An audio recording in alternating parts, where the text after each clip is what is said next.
ሚስት ካንተ የምትፈልገው ጊዜህን ብቻ ነው። ጊዜህን የምትፈልገው ደግሞ በጣም ስለምትወድህ ነው ይላል። ጊዜዋን በቢራ ቤት፣ ጊዜዋን በግሮሰሪ፣ ጊዜዋን በወላጆችህ፣ ጊዜዋን በጓደኞችህ፣ ጊዜዋን በቴሌቪዥን ቻናሎች አትተካባት። እንዲህ ይላል እግዚአብሔር ቃል፣ ባል በገዛ ሥጋው ላይ ስልጣን የለውም። ስልጣን ለሚስቱ ስለ ኳስ አይልም፣ ስለ ፊልም አይልም፣ ስለ ፖለቲካ አይልም፣ ስለ ልጆች አይልም። ቅድሚያውን የምትወስደው ወጣቶች ለነጋችሁም ቢሆን ስንደርስበት ብቻ የምናውቀው ታላቅ ጸጋ ደግሞ አዘጋጅቶልናል።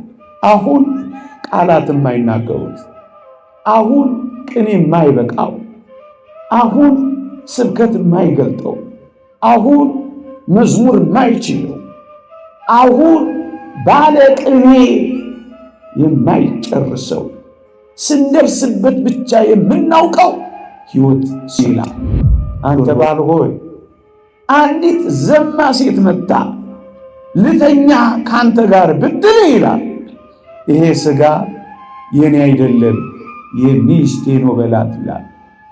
ያንተ አይደለም ምን ነው የምትሰርቃት? ያንተ አይደለም ምን ነው የምታጭበረብቃት? ይላል። በጣም የሚደንቅ ቃል ደግሞ አለ። እንዴት ይደንቃል! ቅዱስ ጳውሎስ ያገባ ሚስቱን እንዴት ደስ እንደሚያሰኝ ስለ ሚስቱ ያስባል ይላል። ጊዜህን ብቻ እንዳይመስልህ ሐሳብህን ጭምር ለሚስት ይሆናል። እናንተን አላውቅም፣ ሚስቶቻችን የሚፈልጉት ከኛ ጊዜያችንን ብቻ ስለሚወዱ። ወገኖች እንኳን ሁለት ተጋቢዎች እንኳን ሙሽሮች እኛ ሁላችን አንድ አይደለን። ቤተ ክርስቲያን የምትባለው ህብረት ጉባኤ እኮ አንድ ተነሳ። ወዳጆች አንድ የሚያደርገን አንድ አልጋ ላይ ስለተኛን አይደለም። አንድ አልጋ ላይ የተኙ ብዙ አልጋ ላይ የተበተኑ ልቦች እንዳሉ እንሰማለን፣ እናውቃለን።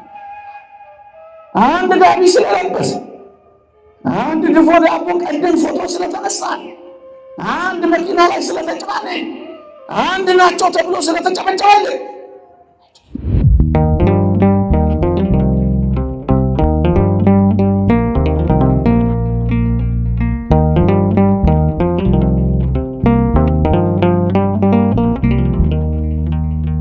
ለቀደምት አበው ለነቢያት ለቅዱሳን ሐዋርያት ለሐዋርያውያን አበው ለሊቃውንት የገለጸውን ጥበብና ምስጢር ለሁላችንም ይግለጽልን።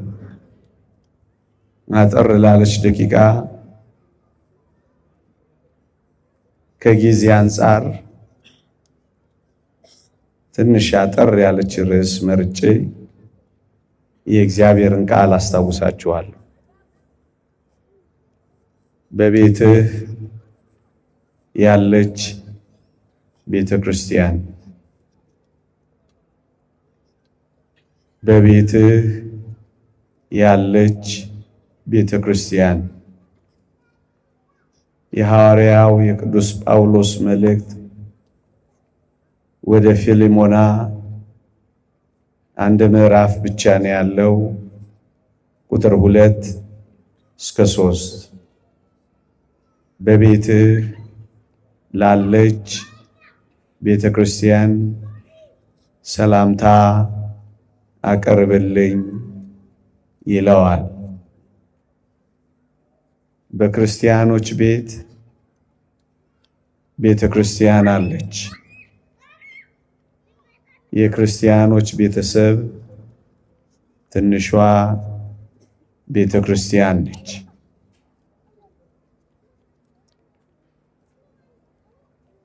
ይህንን ትምህርት ምናልባት ብዙዎቻችን አይመለከተንም እንዳንል እፈራለሁ። ምክንያቱም ሁላችንም ከቤተሰብን የተገኘ ነው። እግዚአብሔር ቢፈቅድ ቤተሰብ ነው የምንመሰርተው። ስለዚህ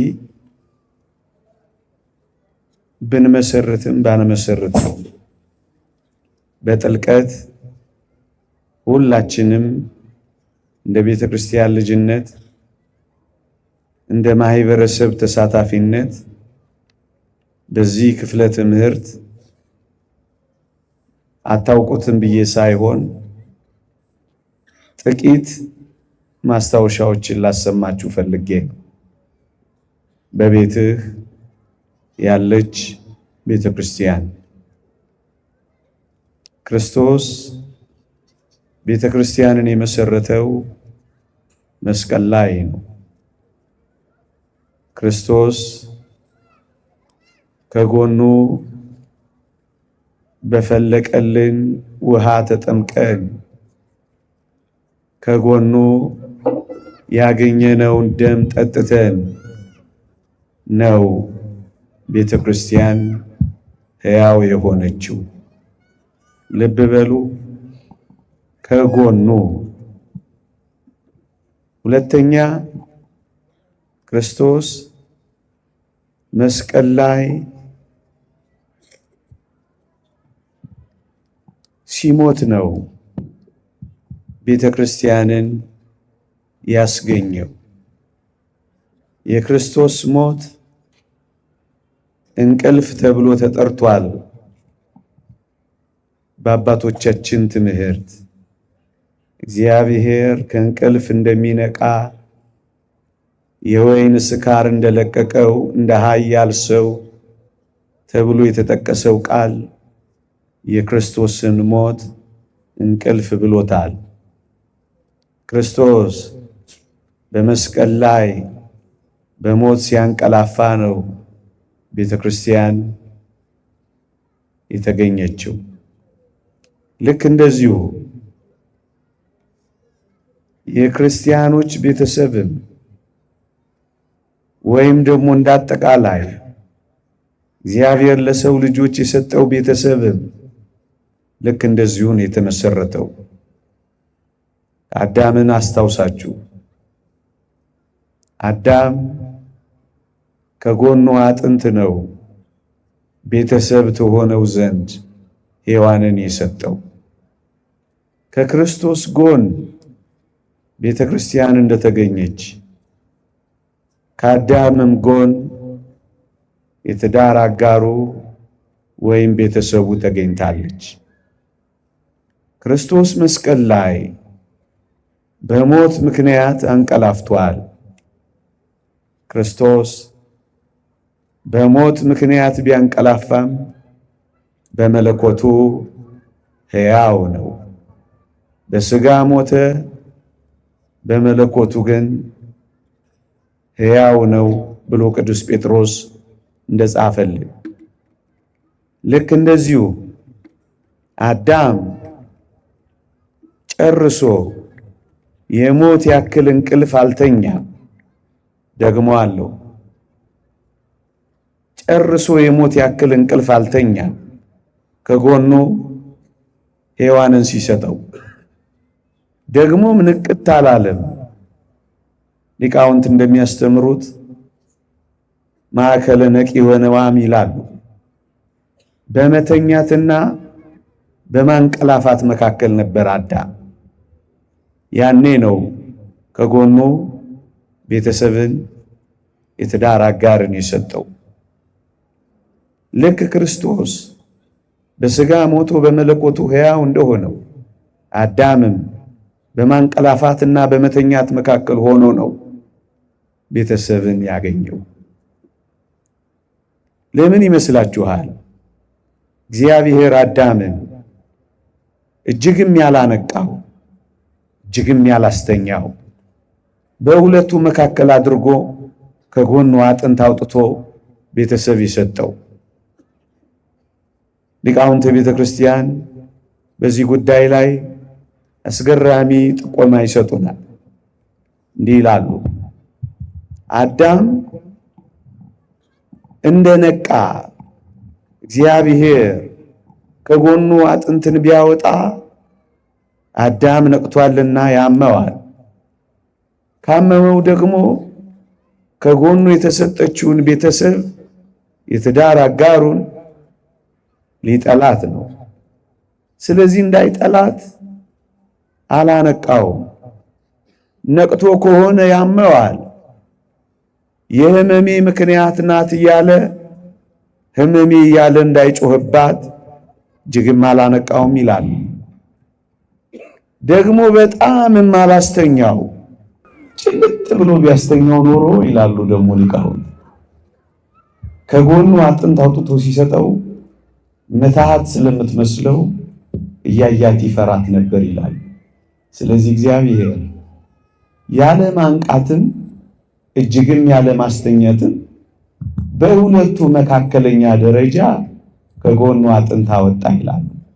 ክርስቶስ በሥጋው ሞቶ በመለኮቱ ሕያው ሆኖ ከጎኑ ቤተ ክርስቲያንን እንዳስገኘ ማለት ነው ወገኖች።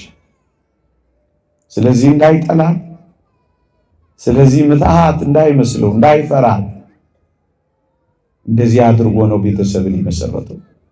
ይህን ንጽጽር ዝም ብለን የምንናገር እንዳይመስላችሁ። ንዑድ ክቡር የሚሆን ሐዋርያ ጳውሎስ በኤፌሶን መልእክት ምዕራፍ 5 ላይ ክርስቶስ ቤተ ክርስቲያንን እንደወደዳት ባልም ሚስቱን እንዲሁ ይውደዳት ብሎ በክርስቶስና በቤተ ክርስቲያን በባልና በሚስት ያለው ንጽጽር ሐዋርያው ቅዱስ ጳውሎስ አስተማርን። ዮሐንስ አፈወርቅ አብራርቶ ተረጎመልን። የተወደዳችሁ ክርስቲያኖች እቺ ትንሿ ቤተ ክርስቲያን ወይም እቺ ቤተሰብ ልክ ቤተ ክርስቲያን እንደተመሰረተችው ነው የተመሰረተችው። ለዛ ነው በቤት ያለችው ቤተ ክርስቲያን ሊል የቻለው ይላል ዮሐንስ አፈወርቅ። ክርስቶስ ቤተ ክርስቲያንን ወዷት ምን አደረገላት? ባጭር ቃል ክርስቶስ ቤተ ክርስቲያንን እንደወደዳት ይልና መልሱን እኛን መልሰው ባጭር ቃል ክርስቶስ ቤተ ክርስቲያንን ወደዳትና ሞተላት። ለዚህ ነው ቅዱስ ጳውሎስ ባል ሚስቱን ይውደዳት ሲል በውስጡ ሞተላት የሚል አስደናቂ ድምፅ አለ። ክርስቲያኖች ትንሿ ቤተ ክርስቲያን በቤታችን ያለችው መሰረቷ ፍቅር ነው። የቤተ ክርስቲያን መሰረት የክርስቶስ ፍቅር እንደሆነ የዚች የትንሿ ቤተ ክርስቲያን በየቤታችን ያለችው ደግሞም ነገ የምትመሰርቷት ወጣቶች መሰረቷ ፍቅር ነው። ለዚህ ነው ክርስቶስና ቤተ ክርስቲያን ባልና ሚስት አድርጎ ቅዱስ ጳውሎስ ያቀረበው። ክርስቶስ ማንን ነበር የወደደው? ይሄ ደግሞ በጣም አስፈላጊ እውነት ነው። እዩ፣ ክርስቶስ ቤተ ክርስቲያንን ወደደ። ምን አይነቷን ቤተ ክርስቲያን? ቅዱስ ጳውሎስ በኤፌሶን መልእክት ምዕራፍ 2 ላይ አስደናቂ ገለጻ ይገልጻል። እንዲህ ይላል፣ በጨለማ ትመላለሱ ነበርና ይላል። ወገኖቼ እኛን ክርስቶስ ሲወደን ጨለማ እያለን የወደደን። ጨለማ ምን ይወደዳል? ጨለማ ግርማው ያስፈራል እንጂ ምን ይፈቀራል? ክርስቶስ ግን እኛን የወደደን ቤተ ክርስቲያንን ያፈቀራል፣ ደግሞም የሞተላት ጨለማ እያለች ነበር። የብርሃን ሥራ ጽድቅ ትታ በኃጢአት እየኖረች ነበር ክርስቶስ ያፈቀራል። ባጭር ቃል ቅዱስ ዮሐንስ አፈወርቅ ይህን ሲገልጽ ጨለማ የሚለውን ሲተረጉም መልከ ጥፉ እያለን ወደደን ይላል። አዎ ምን ደምግባት ነበረን ክርስቶስ ሲወደን? ምን የሚማርክ ውበት ነበረን ክርስቶስ ያፈቅረን? መልከ ጥፉ ሆነን ወደደን። ሁለተኛ መልከ ጥፉ ብቻ ብንሆን እሰየው። በጣም የሚደንቃችሁ ግን ምግባራችን እንዳይደግፈን በመልከ ጥፉነታችን ላይ ምግባረ ክፉ መሆንን ተገኘ። ቅዱስ ዮሐንስ አፈወርቅ ይህን ሲያብራራ በምቀኝነት ትመላለሱ ነበርና የሚለውን የቅዱስ ጳውሎስን ቃል ያመጣል። አያችሁ፣ መልከ ጥፉ ብቻ አልነበረችም፣ ምግባረ ክፉ ነበረች። ስለዚህ ክርስቶስ የወደዳት፣ ክርስቶስ የሞተላት ምግባረ ክፉዋን መልከ ጥፉዋን ነው። ሁለት ሶስተኛውና በጣም የሚደንቀው ፊቷን የሰጠችውን ደግሞም ከኋላው የተከተለችውን አለቅም ብላ የያዘችውን አይደለም ክርስቶስ የሞተላት። እናስ ጀርባዋን የሰጠችውን ከሱ የኮበለለችውን በጣዖታትና በርኩሰት ማመንዘር በየተራሮቹ የተደፋችውን እሷን ነው ጀርባዋን የሰጠችውን ይወደዳል። ነቢዩ ሆሴ ጋር ልውሰዳችሁ። ጎሜር የተባለች ሚስት እንዲያገባ ታዘዘ። አገባ። መጣች፣ ወለደች፣ ከበደች። ከዛስ ምሳሌያዊ ትምህርት ጥላው ኮበለለች። ነቢዩ ሆሴ ከዚያ የእግዚአብሔር ድምፅ መጣ። ምን የሚለው? ሂድ ኮብላዋን ጀርባዋን የሰጠችህን ከአንተ የኮበለለችውን በየተራራው በማመንዘር የምትኖረውን ገዝተህ አምጣት አለው እና ነቢዩም እንዲህ ይላል ትንቢተ ሆሴዕ ምዕራፍ 3 በ3 ስቅ መስፈሪያ ተኩል ገብስ ገዛኋት ይላል።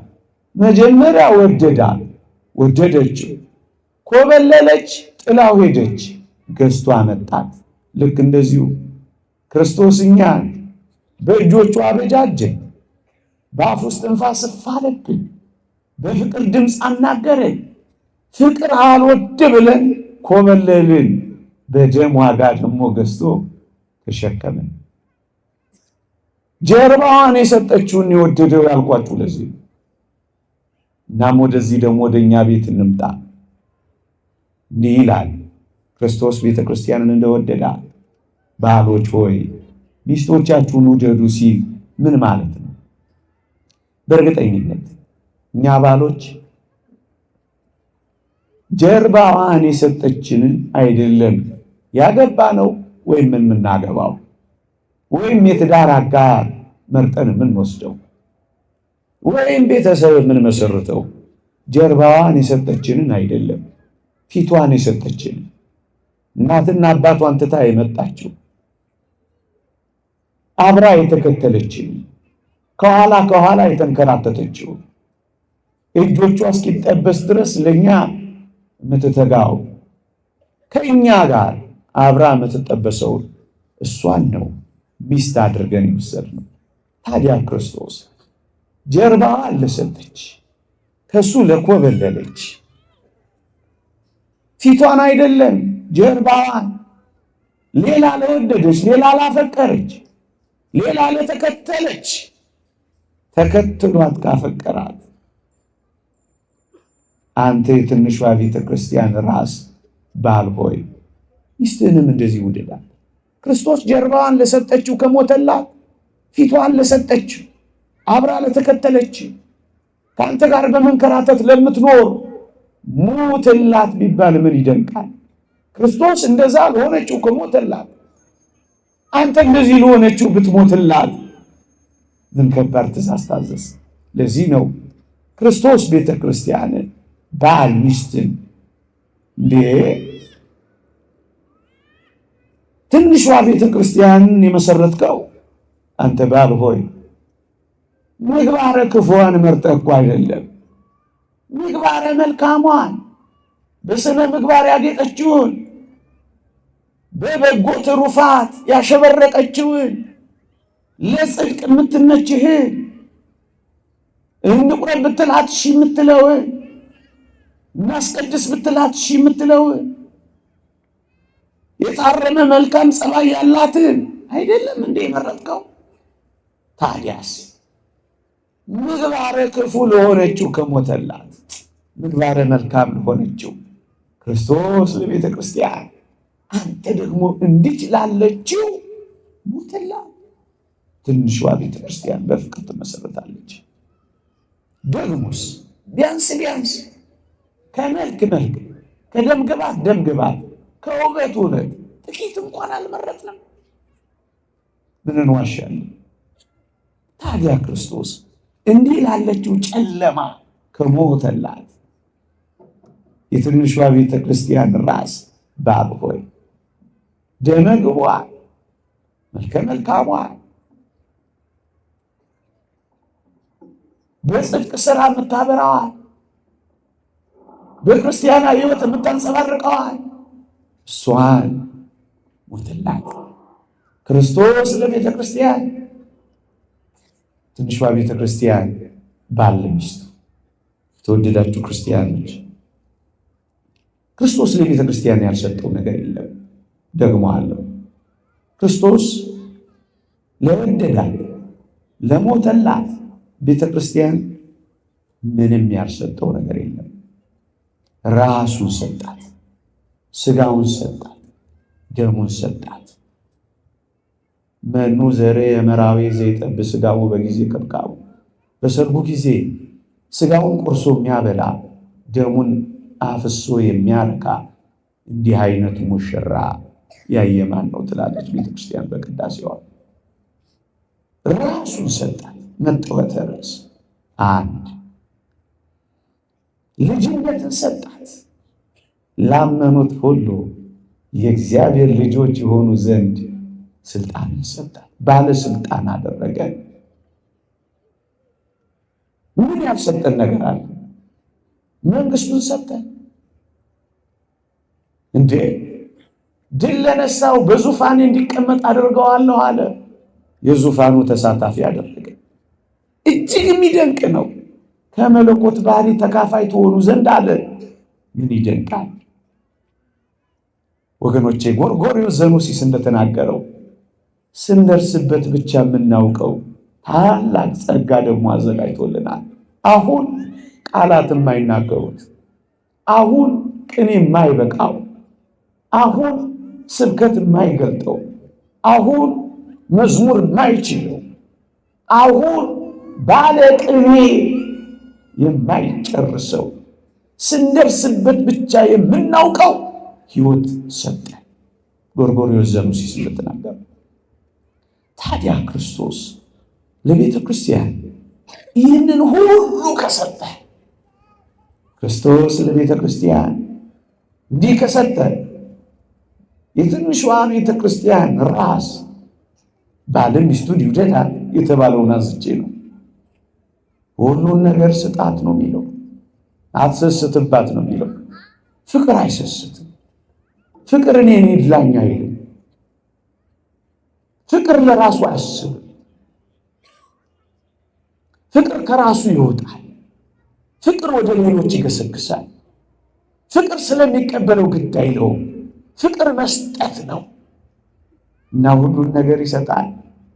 ክርስቶስ ለቤተ ክርስቲያን የነፈጋት፣ የደበቃት፣ የከለከላት ምንም ነገር እንደሌለ ትንሿ ቤተ ክርስቲያንም የምትሰጣት ናት። የተወደዳችሁ ክርስቲያኖች እንዲህ ተብሎ እኮ ተጽፏል።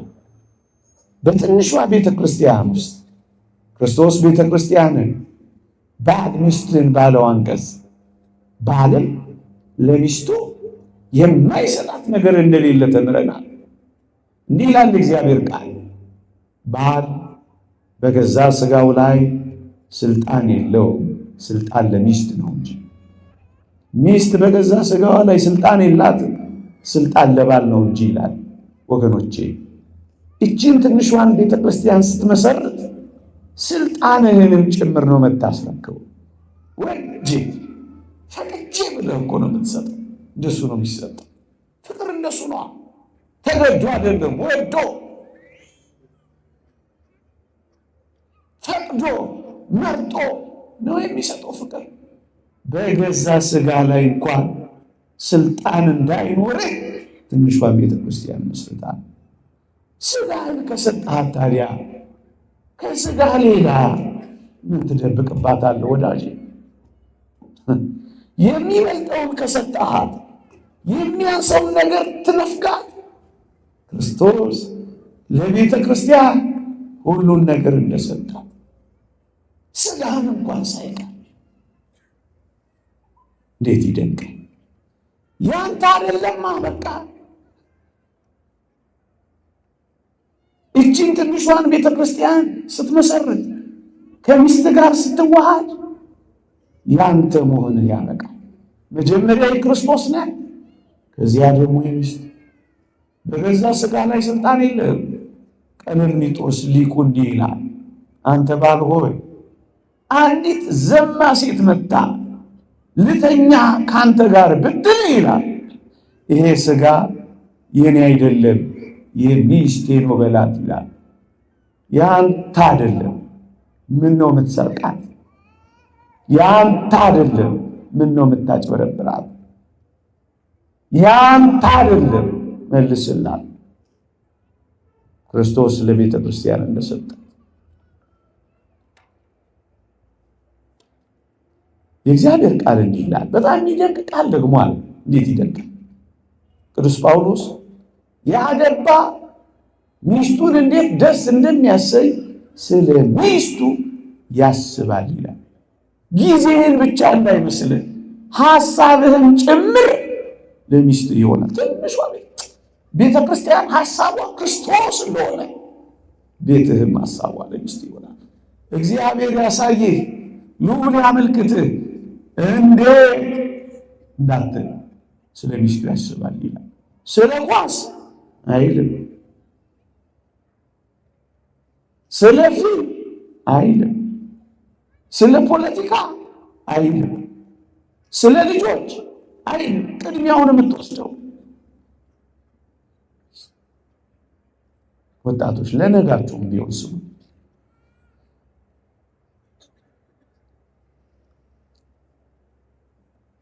ያላገባ ግን እግዚአብሔርን እንዴት ደስ እንደሚያሰኝ ስለ እግዚአብሔር ያስባል ይላል ቅዱስ ዮሐንስ አፈወርቅ። ሚስትህ ከአንተ የምትፈልገው ጊዜህን ብቻ ነው። ጊዜህን የምትፈልገው ደግሞ በጣም ስለምትወድህ ነው ይላል።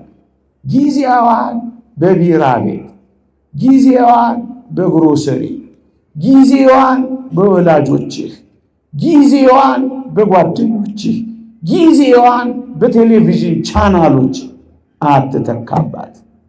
ስለምትወድህ ነው። የእናንተን አላውቅም። ሚስቶቻችን የሚፈልጉት ከኛ ጊዜያችንን ብቻ ስለሚወዱ ነው።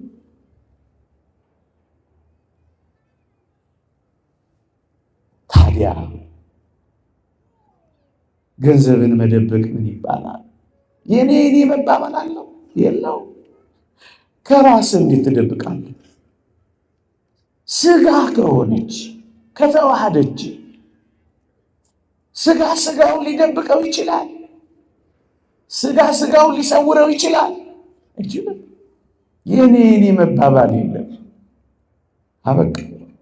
እንኳን በትንሿ ቤተ ክርስቲያን በጉባኤ ቤተ ክርስቲያን እንኳን የኔ መባባል እኮ ይጠፋል። ስለነዛ መነኮሳት አልሰማችሁም? ይህ ዓለም ግን የሚጣላው እንዴት ነው ብሎ ጠየቀው አሉ መነኩሴ። አንደኛው መነኩሴ እንዴት እንደሚጣላ አታውቅም ያለ? ኧረ አላውቅም። በል አስጠናሃለሁ ነገ። እንዴት? አሁን ይሄ ዳዊት ያንተ ነው አይደል? አዎ ስጠኝ አለው። ሰጠው። ያንተ ነው እኔ ወስጄዋለሁ። ጠዋት ቅዳሴ በፊት ኪዳን ላይ ስንገናኝ አለው ይሄ ዳዊት እኮ የኔ ነው ትላለህ አለ። እኔ ደግሞ ቆጣ ብዬ የኔ ነው እልሃለሁ አለ። አይደለም የኔ ነው ትልና እንቅ ታደርገኛለህ፣ ከዛ እንጣላለን። እያለማመደው ሬርስ እያደረጉ እኮ ነው ዓለም እንዴት እንደሚጣላ ተግባራዊ ልምምድ ሊያሳዩ። በነጋታው ከቅዳሴ በፊት ተገናኙ። ልክ አስጠኚው እንዳስለመደው ዳዊቱን ሲያይ የዳዊቱ ባለቤት ይሄ ዳዊት እኮ የኔ ነው አለው። ያኛው ድራማውን በደንብ እየሰራ ነው። ዘርበል ከመቼ ወዲህ እናንተ የሆነው የኔ ነው አለው። የኛው እውነትም ተበሳጨ፣ ድራማው ቀጠለ። እንቅ አደረገውና የኔ ነው ብሎ ወደ መጣላት ጫፍ ቀረው። ያኛው አስጠኛው ምን እንዳለ ታውቃላችሁ? ድንገት ብሎ ያንተ ነው አዎ በሉ ሰደው አላ። ለመጣላት ተቀጣጥረው መጣላት እንኳን የማይችሉ የፍቅር ሰዎች እኮ ናቸው ክርስቶስ ያደረባቸው። አንዱ ዝቅ በማለት ውስጥ ምን ጸባል፣ ባልንጀራን በማስቀደም ውስጥ ምን ቁጣ አለ? ባልንጀራ ከአንተ ይልቅ እንዲሻል በሱ ውስጥ ምን ቅናት አለ? ጎበስ ጠብና ጦር ከወዴት ይመነጫሉ? በዚህ ሕይወት ውስጥ ቤትህም እንደዚህ ነው። ቤተ ክርስቲያን እንደዚህ ከሆነች አንተ ቤትም እንደዚህ ነው የሚሆነው። ክርስቶስ ለቤተ ክርስቲያን አትንፈጋት፣ አትከልክላት፣ አትደብቃት፣ እየሸጎጥ ወስደህ አትጣልባት። ጠረጴዛ ላይ አስቀምጠው፣ የልብህን አውራ። መሰንጠቅ፣ መከፈል፣ መለያየት እንደሌለባት ቤተ ክርስቲያንን እንደማትከፈል ትንሿ ቤተ ክርስቲያን ያንተ ቤት ምንም አይከፍላላት። ክርስቶስ ሰውነቱ ካልተከፈለ ክርስቶስ ተከፍሏልን እንዳለ ቅዱስ ጳውሎስ ቤተ ክርስቲያንም የክርስቶስ ናትና ከነገድም ከቋንቋም ከወገንም ዋጅተህ አንድ አድርገሃታልና እሷም እንደማትከፍል ያንተ ቤትም ምንም እንዳይከፍላት እንዳትከፍል። ለዚህ ነው እግዚአብሔር ቃል እግዚአብሔር አንድ ያደረገውን ማን ይለየዋል የሚለው። አይለይም።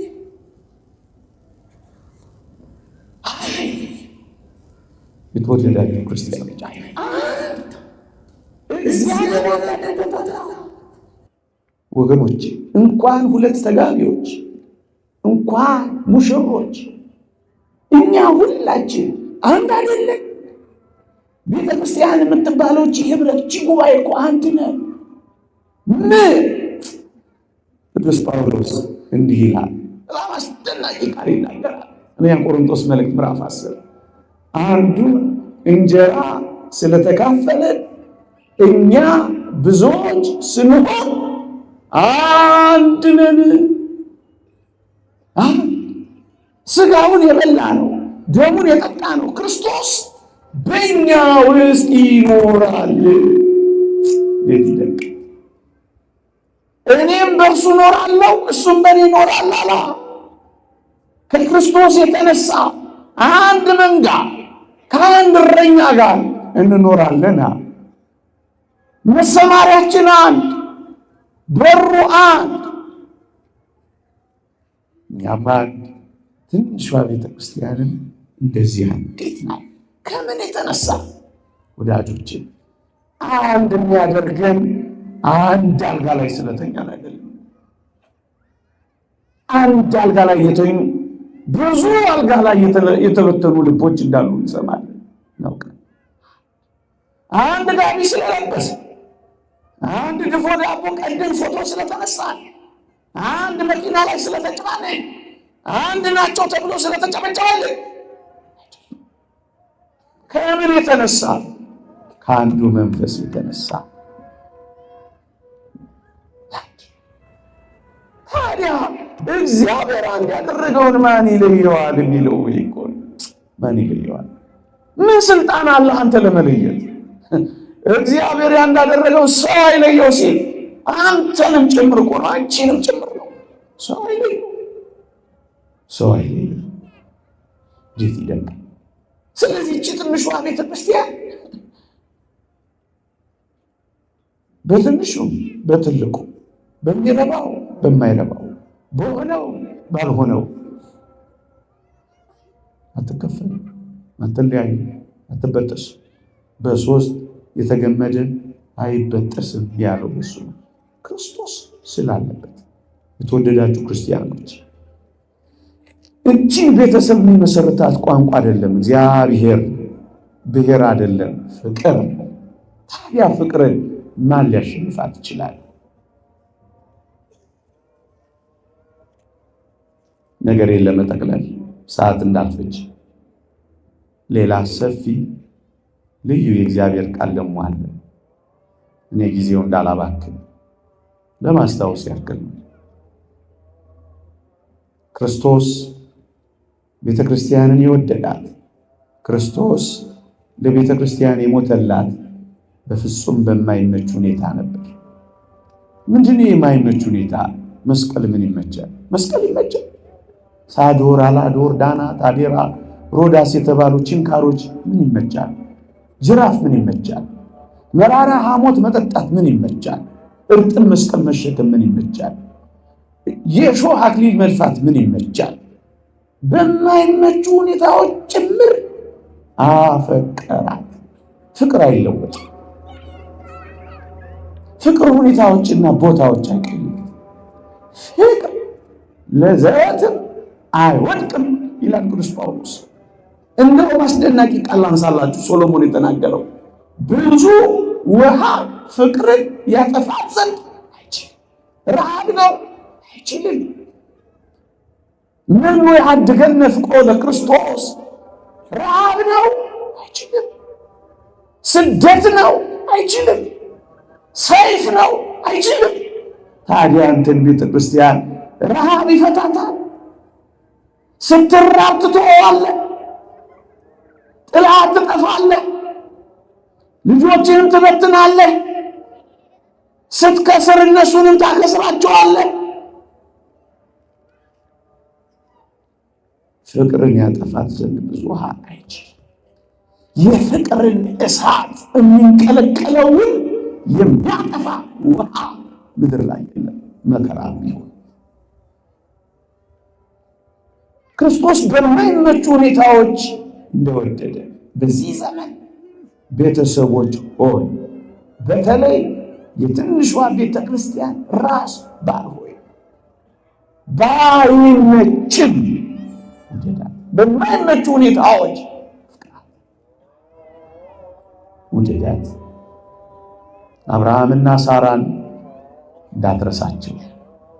3 ጊዜ ድንኳናቸውን እየነቀሉ ድንኳናቸውን እየተከሉ ተንከራተዋል። በረሃብ ምክንያት ተራባ፣ ተጠማ። እንደዚህ ያረጉ የሚኖሩ ብዙዎች አሉ። እንደሱ ነው የኖሩት። በድንኳን የኖሩት ተከራያ እጣ ንጣ። ታዲያስ የእግዚአብሔር ቤተክርስቲያን ትንሿ ቤተክርስቲያን እንዴት ትፈርሳለች? እንዴት ትተዋለች? እንዴት ችላ ትባላለች? እንዴ በጣም ይደንቅ ነገር። ሳራን ትንሽና ድንቃትና እናብቃ። እኔ በጣም ትደንቀኛለች። ደም ግባቷንና ውበቷን አቤሜሌክ የሚባለው ንጉሥ አየና ቤተ መንግስት እንድትገባ ጥያቄ ቀረበላት። ወደዳት። ቤተ መንግስት ግቢ አላት። እሷ የምትኖረው ቤት ነው ከአብርሃም ጋር በድንኳን። ምን ይመቻል ድንኳን? እንጃ። አሁን ያላችሁ እንደዚህ ኑሮ የምትባሉት ኑሮ